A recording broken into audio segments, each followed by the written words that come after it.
Chama cha Demokrasia na Maendeleo Chadema kimeungana na dunia kuomboleza kifo cha Baba Mtakatifu Francisco, kiongozi wa kanisa Katoliki duniani, kinachotokea siku ya jana. Kupitia taarifa iliyotolewa na mkurugenzi wa mawasiliano na uenezi Bi Brenda Rupia, Chadema inaeleza masikitiko yake makubwa kufuatia msiba huo na kumweleza Papa Francisco kama kiongozi wa kipekee aliyesimamia kidete kwa misingi ya haki, usawa na utu wa binadamu.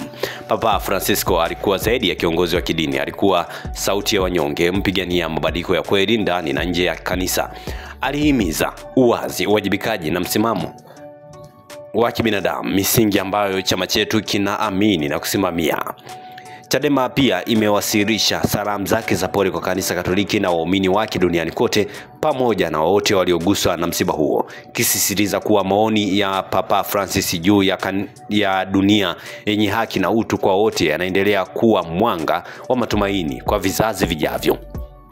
Tunaungana na mamia ya waumini na wapenda haki duniani kumwombea pumzike kwa amani. Dunia inapoteza sauti ya hekima, huruma na ujasiri.